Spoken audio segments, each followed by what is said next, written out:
relacionada justamente a la morfología y a la fisiología del testículo. Bien, eh, ok, entonces vamos a presentar. Vamos a primero identificar a nuestro paciente. Los datos de filiación es que es un varón de 27 años, ¿no? Los antecedentes de importancia que tienen es una criptorquidia izquierda corregida a los 3 años, ¿no? La criptorquidia es la falta de descenso del testículo. Como ustedes saben, el testículo tiene que descender de la cavidad abdominal hacia su posición final, que es la bolsa escrotal. Y es justamente que sigue todo ese trayecto, ese camino, que se convierte en lo que es el conducto inguinal, ¿no? Y va llevando a su paso todas esas envolturas, ¿no? O revestimientos, ¿no? Que van a formar tanto las paredes del conducto deferente, eh, del cordón espermático, perdón, como del propio testículo, ¿bien? Entonces, la falta de descenso, que esto ocurre relativamente frecuente en algún grupo de recién nacidos, hace de que el testículo entre en riesgo, ¿no? Porque como ustedes saben, y lo van a revisar seguramente a lo largo del desarrollo de esta actividad, la gametogénesis, ¿no? Está relacionada con la temperatura local que hay en el testículo. Justamente por eso están ubicados en las bolsas escrotales para acercarse o para alejarse de acuerdo al nivel de temperatura que tenga el cuerpo. Entonces, cuando no está en la bolsa escrotal, el testículo permanentemente queda sometido a una temperatura corporal que puede ser muy alta y que puede interferir con la gametogénesis. Por eso es de que esto tiene que corregirse lo más pronto posible, ¿no? En el caso de nuestro paciente, se corrigió a los 3 años de edad, ¿no? Y es un dato clínico importante y es un factor de riesgo para lo que vamos a hablar. No hay antecedentes familiares de cáncer testicular siempre que se enfrenta a una neoplasia o una posible neoplasia, hay que buscar el antecedente familiar, ¿no? Si es que el papá o algún relacionado tuvo alguna patología similar. Y la actividad sexual es normal. Entonces, el motivo de consulta de este joven de 27 años es que dice, tengo una masa en el testículo derecho desde hace unas semanas, ¿no? Y vamos a la historia de la enfermedad actual. Recuerden que para hacer un diagnóstico uno necesita tres elementos. El primer elemento es la anamnesis, segundo, el examen clínico y tercero, los exámenes de ayuda diagnóstica. Es así como nosotros, los médicos, llegamos a un diagnóstico. El mayor peso está en la anamnesis, que es justamente todos estos datos de antecedentes clínicos, de historia de la enfermedad actual, del motivo de la consulta. Casi el 80 y hasta un poco más por ciento es donde tú puedes dirigir un diagnóstico. Porque el examen clínico ya va dirigido en base a tu sospecha clínica con una muy buena anamnesis y los exámenes de ayuda diagnóstica solamente sirven para apoyar tu hipótesis diagnóstica o para descartar la misma o descartar otras posibilidades dentro de tu gama de diagnósticos diferenciales. Entonces, desde ya tienen que aprender, esto no es un curso clínico, pero tienen que aprender desde ya de que la fuerza del diagnóstico está en la anamnesis de la enfermedad.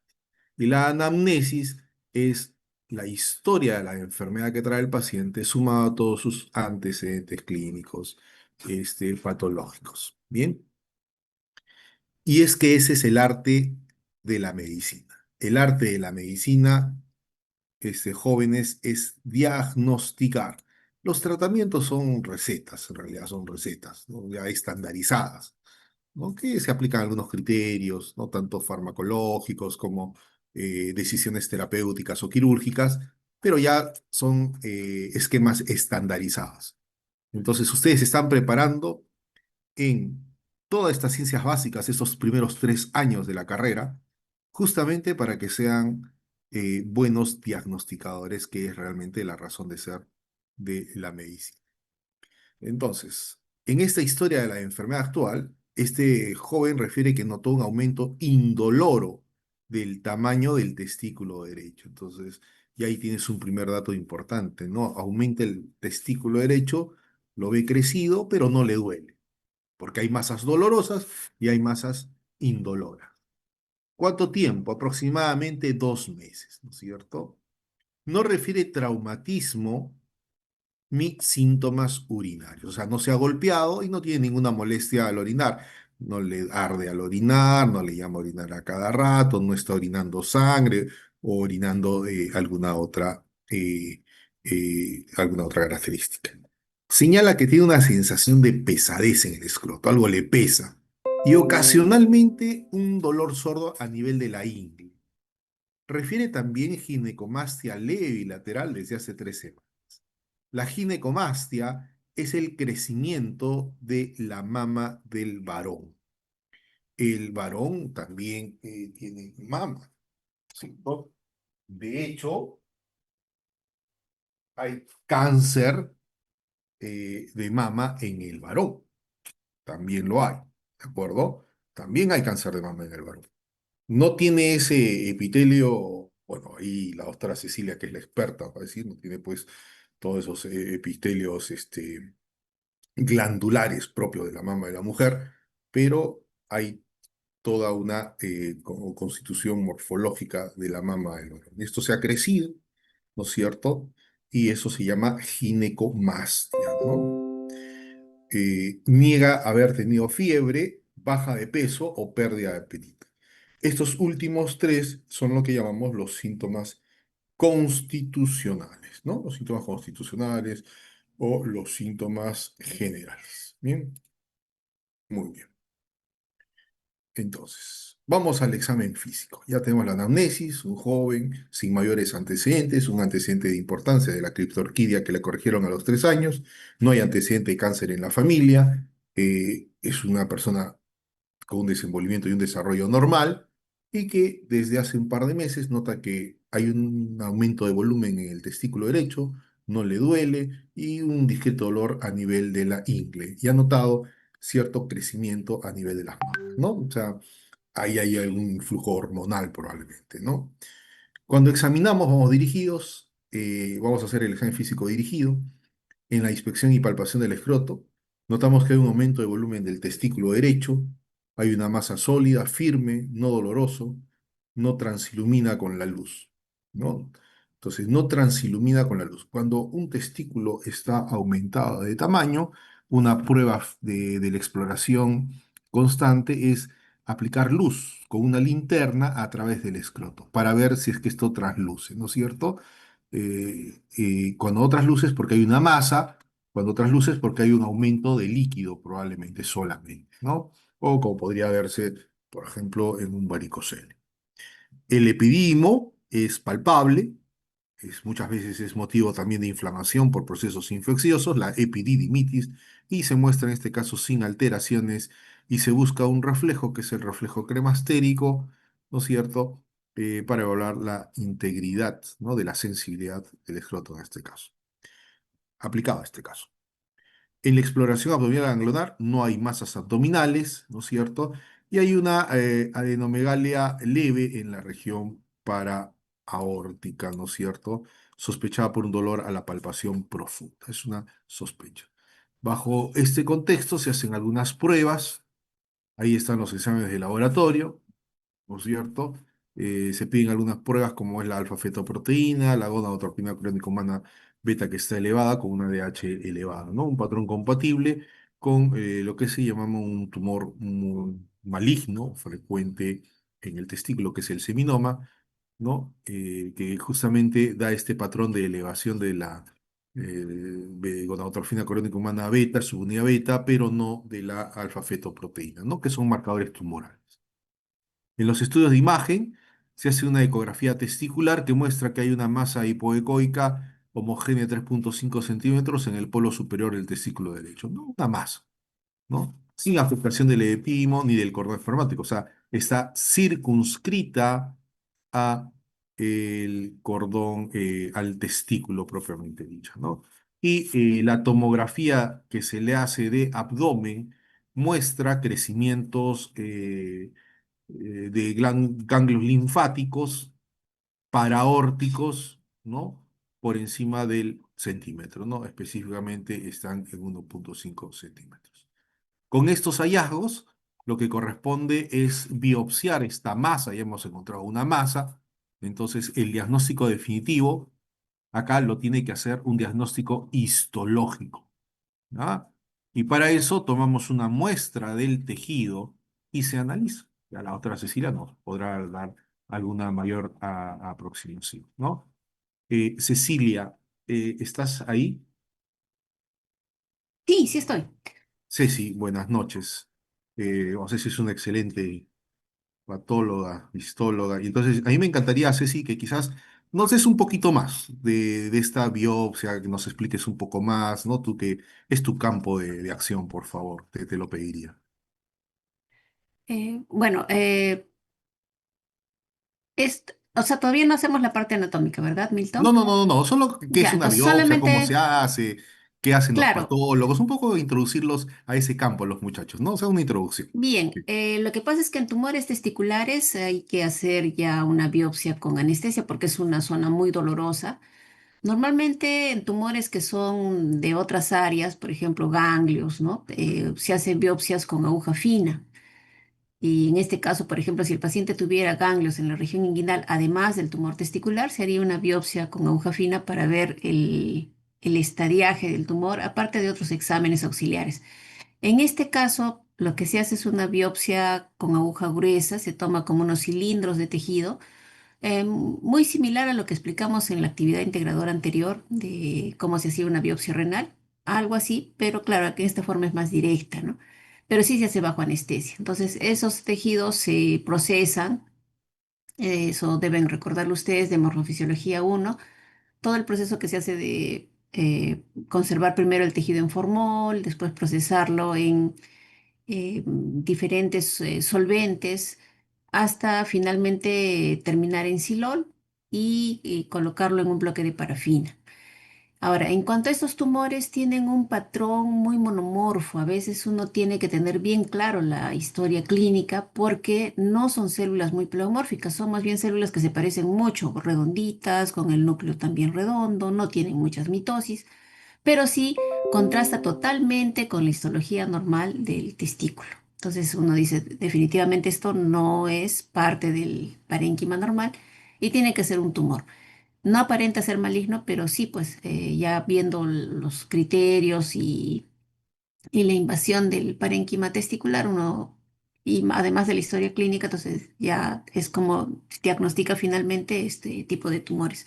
Aparte, también se hacen otros exámenes de laboratorio que nos va a indicar también muy bien la doctora Helen Morales, que también está presente. Y con esto se hace una unidad clínica y se llega al diagnóstico de un seminodo. Y el estadiaje que dice ahí de 2A depende, pues, ¿no? Hasta dónde ha comprometido, si se ha quedado solamente en el testículo o ha comprometido además otros órganos. A eso se refiere. Muchas gracias, Ceci, te agradezco tu participación. Le doy la bienvenida, no la había saludado a la profesora Helen. Helen, buenas noches. Al profesor José Lavado, buenas noches, José. ¿Qué Y tal, bueno, doctor? Muy buenas noches. ¿cómo estás, Helen? Bueno, y en realidad, José es un cirujano. Y en la vida real, muchachos, así como nosotros hacemos en la actividad integradora, la participación de diferentes especialidades, ¿no? Cada uno enfocado, en este caso, en sus áreas, tanto macroanatómicas, microanatómicas o histológicas, y en la parte de la fisiología. En la vida clínica diaria, nosotros hacemos esto todos los días en los hospitales, ¿no? El diagnóstico muchas veces y el tratamiento necesita de la concurrencia para los dos elementos, ¿ah? Tanto para tratar como para diagnosticar, de la concurrencia de varias especialidades, ¿no? Que aportan desde su punto de vista de área de conocimiento. Bien, entonces este joven ha sido diagnosticado por un seminoma clásico, nos da resultado, gran responsabilidad de los patólogos, grandísima responsabilidad de los patólogos, ¿no? Y ahora sí, este joven no solamente va a necesitar un tratamiento probablemente quirúrgico, y por eso hay que conocer bien la anatomía, va a necesitar también una evaluación desde el punto de vista hormonal y necesitamos mucha base fisiológica para entender el comportamiento de esta glándula y de este tumor asociado a esta glándula para dirigir la terapéutica y para entender también los elementos que hacen el diagnóstico. Y eso es lo que nosotros llamamos como integración, ¿no? Es así como se integran todas las ciencias y es el pilar de por qué debemos hacer la morfofisiología. Y entonces, para empezar, vamos a hablar de la anatomía. Le doy el pase al profesor José Lavado. Él es un médico cirujano, es muy conocido y querido por ustedes. Entonces, José, no sé si quiere, salgo de la presentación para que hagas la propia presentación. Mantengo acá, no sé. Ah, sí, yo creo que mejor ya también la tengo abierta la Sí, diapositiva mejor. para Ok. hacerlo conmigo mismo. Para que puedas manejar Ujú. la presentación. Listo, José, adelante, te escuchamos cuando tú gustes, pues tanto Cecilia, Helen como tú están como anfitriones, pueden compartir. Ok, adelante, José. No he entendido que ya se está viendo la diapositiva, voy a la parte de anatomía. A ver, bueno, buenas noches con toda la promoción de Morfofisiología 2. Al fin en la última clase de la actividad integradora, uno de los temas bien importantes porque definitivamente pues es cuando por fin hablamos en una sola clase con un grupo de docentes hacia toda la promoción. Y en este caso, pues, acerca de la anatomía del testículo, ¿no? El caso clínico muy bonito también, muy interesante, muy penoso, porque usualmente, pues, eso termina en cirugía y muchas veces ya cuando se torna más agresivo, se tiene que llegar a hacer laparotomías para retirar esos ganglios aórticos, ¿no? Que a veces están más aumentados de tamaño, hacen también a veces metástasis al hígado, hacen metástasis al cerebro. eh, Se tiene que hacer un barrido, ¿no? Se tiene que hacer una tomografía cerebral, tóraco-abdominopélvica. Y bueno, obviamente pues hay que retirar los testículos también porque muchas veces se tiene que... Y hacer una limpieza ganglionar pélvica también. Quiero tratar de pasarla ya por los párrafos. Ahora sí. Ya, entonces, miren, señores, todo esto es la anatomía que vamos a revisar. De acuerdo a lo que vamos a estar hablando, se va a pintar. Y ahí está, ya está pintado. Y vamos a ir comenzando. Muy bien, referente al testículo, señores. Miren acá. El testículo, pues, tiene características propiamente de que vamos a ir de adentro hacia afuera, ¿ya? Vamos a ver que acá el parénquima testicular va a estar conformado por los túbulos seminíferos que van a estar a este nivel, ¿no? Donde va a encargarse de generar todo el proceso de espermatogénesis, de la parte más periférica a la parte más central, ¿no? Vean acá también que tenemos otra capa, que es la túnica vaginal del testículo, ¿ya? Pero miren, quiero que vean acá, atentos con mi puntero, esto de acá es una túnica fibrosa, muy bien, la túnica albuginea. Muy bien, esta túnica fibrosa, vean, se va a introducir, muy bien, generando tabiques fibrosos, ya va a generar tabiques fibrosos hacia, hacia el centro, de tal manera que me está dividiendo en lóbulos este parénquima testicular. ¿Ya? Vamos a ir viendo acá eh, poco a poco esto. Miren, hace un ratito pinté solamente la túnica vaginal del testículo, ahora voy a pintar la capa parietal de la túnica vaginal del testículo, solamente la túnica parietal. Me concentro ahora solamente a pintar la túnica vaginal. Entonces, entre las dos túnicas, parietal y perdón, parietal y visceral, voy a encontrar acá un pequeño líquido que se va a encontrar justamente entre esas dos capas para poder, pues, brindarle un poquito de movimiento puntual al testículo, ¿ya? Cuando ese líquido ya sobrepasa su valor normal, ya nosotros le llamamos hidrocele, ¿no? Puede llenarse de líquido inflamatorio, llenarse de coágulos de sangre, de cualquier cosa, pero acá, justamente en este espacio virtual se puede hacer real y puedes llenarse de algún tipo de líquido. Ahora, habíamos ya acá justamente colocado, ¿no? Nuestra túnica albuginia periféricamente y ahora ya está invadiendo, ¿no? Los tabiques testiculares. Muy bien. Y vean ustedes que estos tabiques testiculares nos van a dividir en lóbulos, a lóbulos del testículo. Muy bien. Veamos la secuencia, ¿no? Si acá ya empezamos a generar la espermatogénesis, bien, vamos a ver pues que vamos a encontrar acá los túbulos seminíferos contorneados, que obviamente van a estar enrollados dentro de ese lóbulo, que al final de cuentas, por cada lóbulo va a ir saliendo un túbulo seminífero recto. Bien, por cada lóbulo va a ir saliendo un túbulo seminífero recto. Y estos de acá se van a encontrar y van a formar la red de testículo. Muy bien, la red testicular, la red de Haller o red de testis. Muy bien, todos esos son los nombres que recibe. Red testicular, red de testículo, red de Haller o red de testis. También hasta llamado también mediastino testicular. Muy bien. Y pues, al final de cuentas, ¿qué viene a ser esa red? Viene a ser la confluencia de todos los túbulos seminíferos rectos, que eran los de acá. Muy bien. Listo, me quedo acá un ratito. ¿Ya? Me quedo acá un ratito para comentar definitivamente, pues, que como bien se los había comentado, en algún momento, cuando llevamos teoría o práctica, pues que el testículo en sí tiene relación con el número 2. Bien, primeramente porque son dos testículos, ¿no? Y si alguien no tiene dos testículos, pues hay que tener miedo porque puede tener criptorquídea, por ejemplo, ¿no? Entonces, o puede tener un testículo atrófico que quizás no se palpa o no se logra visualizar. Luego, el testículo tiene dos caras, muy bien, tiene dos polos también. Muy bien, tiene un polo superior y tiene un polo inferior. A nivel del polo superior va a estar en relación a la cabeza del epidimo y el polo inferior va a estar en relación a la cola. El polo superior tiene una dirección más anterior y el polo inferior tiene una dirección más posterior. Tiene dos caras, muy bien, tiene una cara lateral, bueno, cuando se ve, está cortada el testículo, ya que es convexa, y una cara medial que es plana. Y tiene dos bordes, muy bien, un borde anterior, que es este de acá, que es un borde libre, muy bien, no está en contacto con nada, y un borde posterior, pues que está en contacto propiamente con lo que vamos a mencionar acá, que es el epidemio. Relacionando nuevamente con esta red testicular o mediastino testicular, vemos pues que acá, ya posteriormente después de esa red, van a salir unos conductos o conductillos, denominados los conductillos eferentes del testículo. Vean ustedes que estos conductillos referentes del testículo van a comunicar a la red de Haller con propiamente el epidídimo.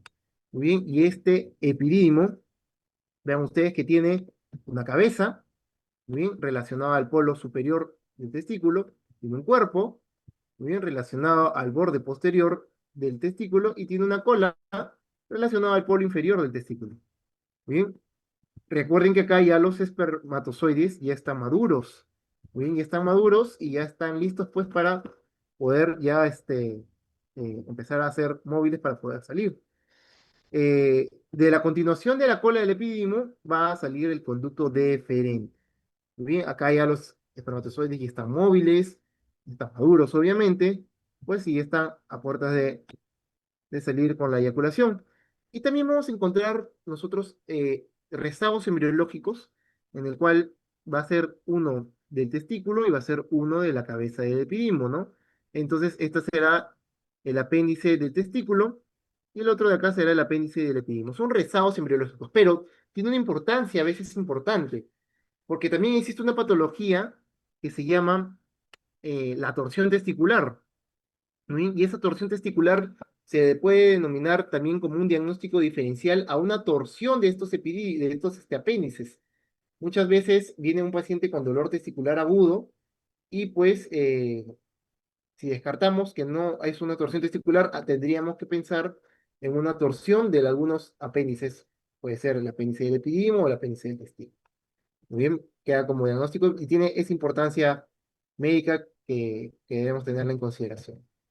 Ah, pucha, no hay nada más. Bueno, entonces, este, para concluir acá, bueno, la anatomía es del testículo, no es del escroto, ¿no? Pero recordar que están situadas dentro de la bolsa escrotal, ¿no? Con sus capas, que bueno, que no va a ir al caso para referente a la clase.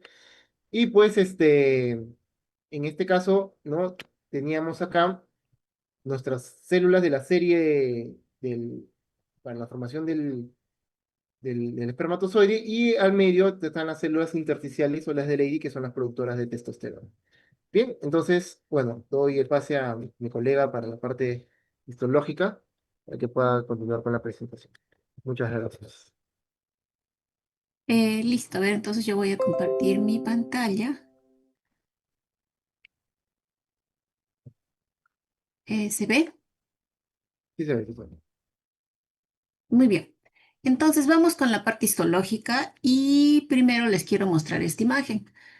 Entonces, miren, si yo les digo que esto es testículo y se acuerdan de las clases que hemos hecho en histología hace unas semanas, ¿me dirían que es testículo o dirían que estoy equivocada? No tiene nada de la histología de testículo, ¿verdad? Tal vez conserva un poco los tabiques que podrían tener los lobulillos del testículo, pero no se parecen nada. ¿Por qué?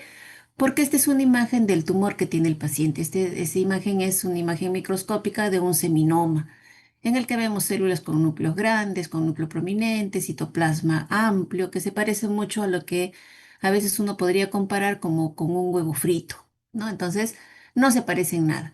Entonces, ¿qué es lo que hacemos nosotros cuando tenemos un tumor testicular?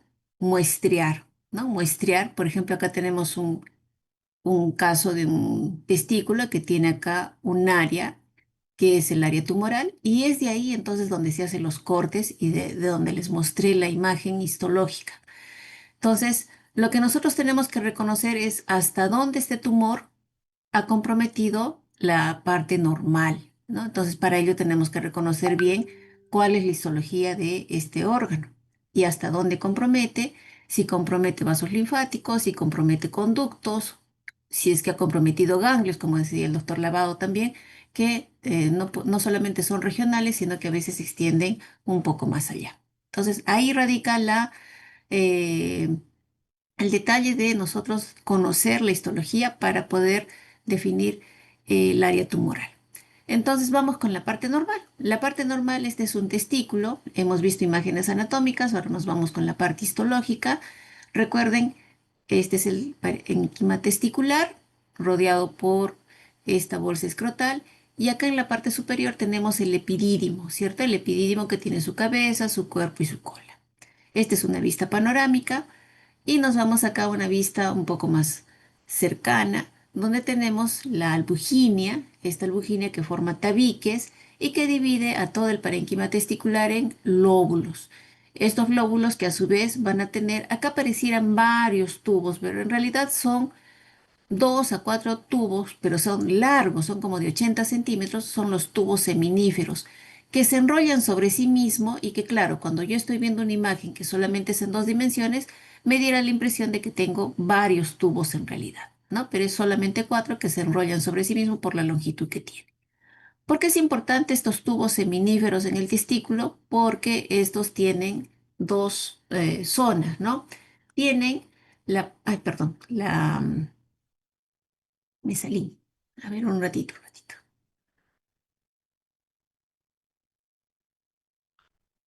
Vamos a compartir esto de acá. Ya está. Entonces, me interesa esta zona del parénquima testicular porque es aquí donde se forman los espermatozoides, ¿no? Entonces, esta es ya una vista mucho más cercana de los tubos seminíferos que tienen una parte interna donde está el epitelio germinal, además de las células de Sertoli, que son muy importantes para este proceso de formación de espermatozoides, y tiene una parte que está alrededor, que está por fuera de los tubos seminíferos, que se llama el tejido intersticial, en donde a su vez vamos a ver después hay unas células importantes que son las células de Leydig. Aquí a mayor aumento, miren cómo estos tubos seminíferos se definen muy bien con una membrana limitante de todo lo que es el tejido que está por fuera, que es el tejido intersticial.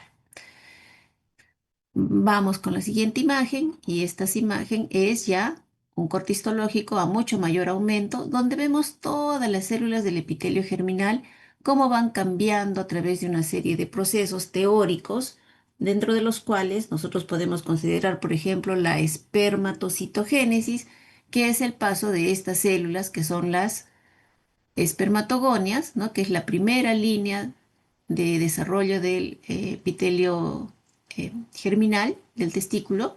Entonces, estas espermatogonias sufren un proceso de mitosis y se van a convertir en estas células que son las más grandes del epitelio seminífero, que son los espermatocitos de primer grado.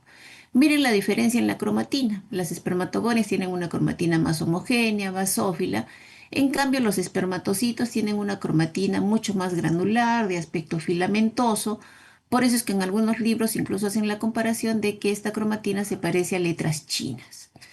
Luego sigue avanzando el proceso de maduración para la formación de espermatozoides y vamos a tener estas otras células más pequeñitas con la cromatina un poco más condensada, que son las espermátides. Entonces, estas espermátides ya no se dividen. Había olvidado decir que los espermatocitos para convertirse en espermátides sufren un proceso de meiosis. En cambio, acá la espermátide para formar estas células más pequeñas que tienen ya como una colita, que son los espermatozoides, solamente se transforman, ya no se dividen. Entonces, miren cómo se da el proceso, ¿no? De espermatogonia, espermatocito 1.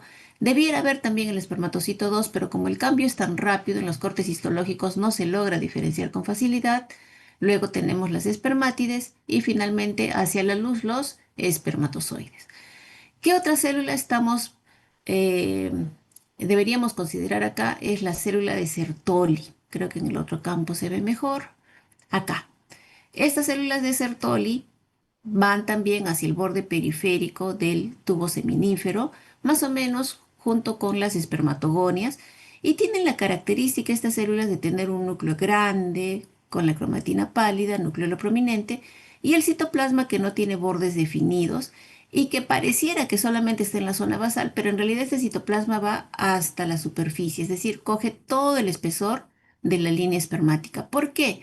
Porque esta célula es muy importante. Recuerden ustedes cuando hemos hecho la revisión en prácticas, esta célula eh, sostiene todo el desarrollo de la línea espermatogénica. Todo este proceso de la espermatocitogénesis y espermatogénesis en general se da gracias a estas células de Sertoli que por un lado protegen este epitelio de la presencia de antígenos que pudieran circular por la sangre que se encuentra acá por fuera, porque forman una barrera hematotesticular, una barrera en la que las espermatogonias quedan hacia la parte más periférica y todas las células restantes que hemos mencionado quedan en un compartimiento dentro del tubo seminífero.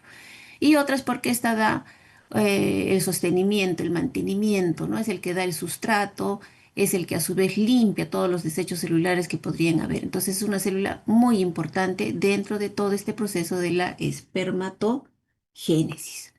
Muy bien, ahora damos un poquito más de realce a la parte periférica y por fuera de los tubos seminíferos recuerden ustedes que hay unas células alargadas que son estas, que son las células mioides que permiten que se contraiga la luz de este tubo seminífero para que los espermatozoides puedan avanzar, porque recuerden que aquí a este nivel de los tubos seminíferos los espermatozoides no se desplazan por sí mismos.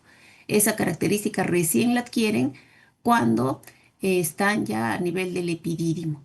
Entonces, estas células mioides muy importantes, no se olviden, a nivel de la línea basal del tubo seminífero. Esto que está más periférico es el tejido intersticial y estas son las células que les decía que tienen un núcleo redondo, citoplasma amplio, eosinófilo, que pueden estar solas o agrupadas. Acá, por ejemplo, está sola, aquí está agrupada, y que son las famosas células de Leydig. Estas células de Leydig que se encargan principalmente de la producción de testosterona, pero también dan mantenimiento a este proceso de la espermatogénesis. Finalmente, miren, otra vez comparando, ¿no? El tumor, lo que nosotros hemos visto, ¿no? Los lobulillos con sus tubos seminíferos, y miren acá, se pierde totalmente la arquitectura en el caso de este tumor, se quedan, pareciera todavía unas zonas de rezago, pero está reemplazado por las células que les mencionaba, ¿no? Células con núcleo redondo y citoplasma pálido. A veces incluso esos tumores se diferencian un poco más y ya llegan a ser como de alto grado. Este tumor nosotros tenemos que buscar no solamente en el parénquima testicular, sino también en los conductos. Entonces vamos a hacer también una revisión de los conductos. Es decir, teníamos acá los tubos seminíferos, entonces hay que ver cómo es que estos espermatozoides se van a desplazar, ¿no? Entonces nos vamos hacia la zona del mediastino testicular, que muy bonito ha revisado con el doctor Lavado. Entonces, miren acá, tenemos la imagen inversa, esta es la zona de los tubos seminíferos. Entonces, cuando abandonan los tubos seminíferos, los espermatozoides se van primero por estos tubos que parecieran lineales, que son los tubos rectos, en donde ya el epitelio seminífero se pierde. Acá ya no tenemos epitelio seminífero, solamente los espermatozoides que van trasladándose, ¿no? Y finalmente de acá entonces, de los tubos rectos, pasa a esta zona de tubos que se anastomosan, es como una red de tubos anastomosados que están en el mediastino testicular, que el epitelio también cambia acá tampoco tenemos ya epitelio seminífero y el epitelio se hace cúbico, miren acá cómo cambia el epitelio, ¿no? Entonces se traslada por acá tanto los espermatozoides como un fluido testicular que avanza, ayuda a los espermatozoides a que se sigan desplazando hasta que finalmente van a llegar, estamos hablando solo de conductos intratesticulares, a esta zona en la que los tubos ya se hacen más irregulares, la luz es mucho más irregular, pero el epitelio deja de ser cúbico y acá va a presentar células cilíndricas, ciliadas, así como también algunas que no son ciliadas, ¿no? Y estos de acá son entonces los conductos eferentes, ¿sí? Entonces, tubo seminífero, pasan a los tubos rectos, pasa a la red de testis y pasa a los conductos eferentes. Todo esto dentro del testículo, hasta que finalmente ya pasa a una zona que es la del epidídimo que habíamos visto al inicio, que ya no pertenece al parénquima testicular, pero sí, sí es importante porque ahí los espermatozoides adquieren su propia movilidad. Entonces, volviendo al caso clínico, nosotros tenemos que evaluar bien esta zona porque va aumentando el estadiaje de acuerdo a en qué zonas estamos encontrando el tumor. A veces está en la superficie, entonces nosotros tenemos incluso como patólogos que pintar el borde del testículo para ver el compromiso de la cápsula y de otras zonas, el compromiso de vasos sanguíneos, etcétera, etcétera. Y muy bien, entonces esa es mi parte y voy a dejar de compartir Muchas para que la gracias, doctora nos haga la Cecilia. parte de... Cecilia, una pregunta. ¿Y Sí, si este paciente tuviera comprometido los ganglios que decían, y cuando uno toma una biopsia del ganglio, encuentra esa misma célula que nos has sí, enseñado, de sí, célula sí, sí. de núcleo pálido, perdón, de núcleo redondo y citoplasma pálido, ¿verdad? Así es Sí, como se... nosotros le decimos que es como su hermanito menor, porque a veces se ve idéntico, a veces todo el ganglio está totalmente comprometido. Y a Ah, veces cuando correcto. no hay la sospecha, digamos, es un tumor todavía pequeño, pero debuta el paciente con el ganglio, hacemos unos estudios especiales que son los de inmunistoquímica, que nos permiten a veces determinar el origen primario de un tumor. Excelente. Muchas gracias, Cecilia. Gracias a Eh, usted. adelante, Helen, la escuchamos. ¿Qué tal, doctor? Buenas noches, chicos, a todos, doctora Cecilia también, doctor Lavado. Bueno, vamos a comenzar con el componente de fisiología. Solo quisiera saber si se puede visualizar bien mi pantalla. Sí se Bastante ve. bien. Sí. Ya, perfecto. Muchas gracias. Entonces, bueno, si bien es cierto, varios componentes de la patología que estamos tocando el día de hoy ya se ha hablado, conmigo vamos a hablar un poco más de la parte fisiológica y también a conversar un poco de fisiopatología, ya que es importante que también ya podamos ir avanzando en esos temas, ¿ya? Entonces vamos primero con lo que estamos hablando, ¿no? El seminoma, ¿no? Hemos visto que paciente se le ha diagnosticado como un seminoma y como bien han dicho los doctores, es uno de los tumores germinales más frecuentes del testículo, ¿no? Entonces, ya le explicó la doctora Cecilia también que es un tumor bastante homogéneo, más o menos entre el 10 y 30% de los casos contienen células in situ trofoblásticas. Eso es lo principal que nosotros vamos a hablar ahora porque van a ver conmigo, ¿no? Yo soy patóloga clínica. Y vamos a ver sobre algunos exámenes de laboratorio que son importantes introducirlos, sobre todo para poder diferenciarlo de otros tumores, ¿no? Si bien es cierto, la biopsia nos da mucho, eh, muchos parámetros importantes para el diagnóstico de un tipo de patologías, nosotros tenemos que hacer también la parte laboratorial para poder diferenciarlos, ¿no? De, por ejemplo, tumores seminomatosos como no seminomatosos, y para eso utilizamos algunos marcadores que nosotros llamamos marcadores tumorales, ¿no? Entonces, por ejemplo, la secreción o la formación de beta-HCG, esta secreción hormonal, puede generar manifestaciones endocrinas, ¿no? Entonces, y eso nos puede dar una pista diagnóstica, ¿ya? Entonces, ¿por qué algunos seminomas pueden producir beta-HCG? Porque contienen, como les mencioné, células in situ trofoblásticas, ¿ya? Estas células son similares a las presentes a la placenta. Yo sé que ustedes lo han visto en la parte de embriología, y también lo hemos visto en Morfo 1, ¿verdad? Cuando hemos hablado de la parte endocrina. ¿Y qué sucede, no? Estas células in situ trofoblásticas, o bueno, ¿no? Que van a estar en los seminomas, son capaces de sintetizar y también liberar beta-HCG al torrente sanguíneo. Entonces, hemos visto que el paciente presenta ginecomastia, ¿no? La beta-HCG actúa de manera similar a la LH, que es la LH, la hormona luteinizante. Y estudiaba la hormona luteinizante, que va a estimular unas células, que bien lo ha explicado la doctora Cecilia, las células de Levy, y eso hace que incremente la producción de, o sea, andrógenos, ¿no? Testosterona, ¿no? Y al aumentar la testosterona, al aumentar los andrógenos, vamos a ver que también existe una aromatización, y eso va a hacer que predomine el efecto estrogénico sobre la glándula mamaria. ¿Y cuál va a ser el resultado? Lo que ven en la fotito, pues, ¿no? Desarrolla el tejido mamario en el varón y ginecomastia bilateral, ¿no? Muy bien, vamos a continuar. Ahora, nosotros vamos a ver que la gonadotropina coriónica humana, ¿no? La HCG, no realizar toda, ¿no? Toda la HCG, no solamente hablando de la beta HCG, es una hormona glucoproteica, ¿no? Donde la hemos escuchado principalmente, también cuando lo hemos estudiado en Morfo 1, para diagnóstico de embarazo, ¿no? Esa es la importancia clínica que tiene, fisiológica, pero, como podemos saber, constituye uno de los marcadores tumorales más utilizados en medicina, ¿no? Entonces, ¿qué sucede, chicos? Nosotros hemos visto que las hormonas, las gonadotrofinas, van a tener dos subunidades, ¿no? Subunidad alfa y subunidad beta. La subunidad alfa es la común entre todas estas hormonas, LH, FSH, TSH, ¿no? Y también la gonadotrofina coriónica. Entonces, cuando nosotros, si solicitaríamos, ¿no? Una subunidad alfa, pónganse, ¿no? Entonces, por sí sola no va a permitir identificar específicamente cuál hormona está siendo medida, porque todas tienen lo mismo, la misma subunidad alfa.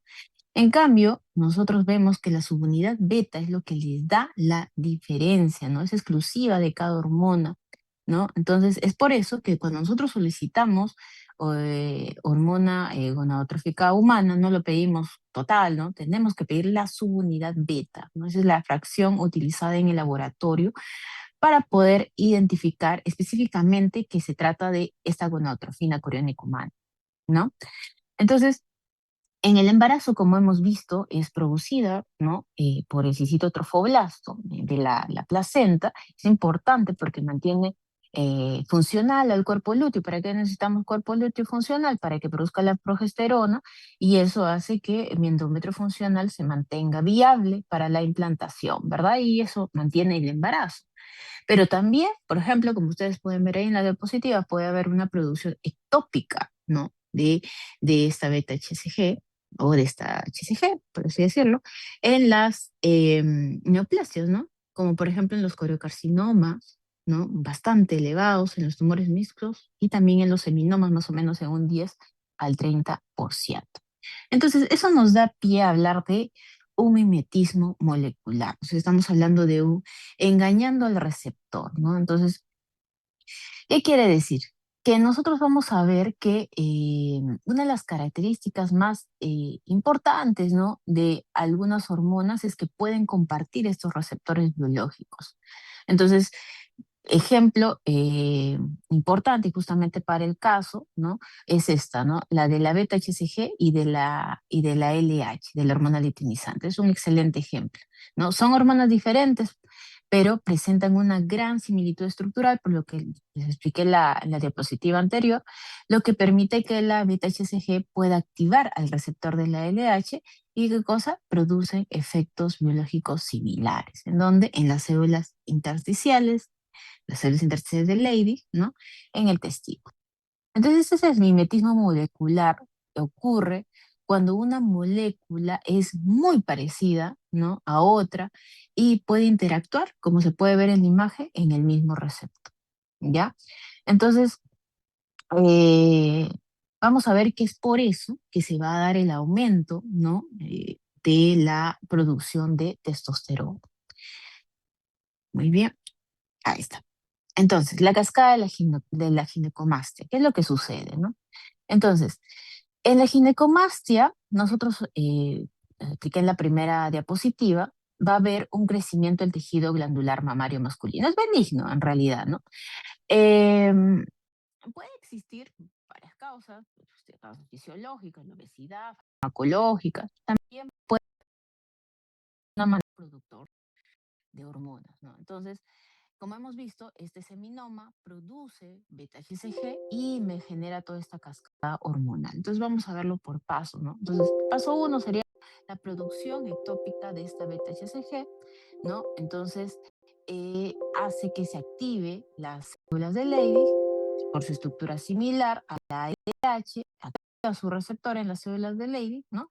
Y incrementa la producción de testosterona. ¿Qué pasa? Si aumenta la producción de la testosterona, dirán, no, pero entonces más virilización. Probablemente también va a aumentar la aromatización. ¿Recuerdan, no? La aromatización hace que la testosterona se convierta en estrógeno, en este caso estradiol, que es el más potente, y comienza el crecimiento del tejido mamario y por ende la llamada ginecomastia. Muy bien. Ahora, en el caso de la utilidad clínica de la beta-HCG, nosotros vamos a ver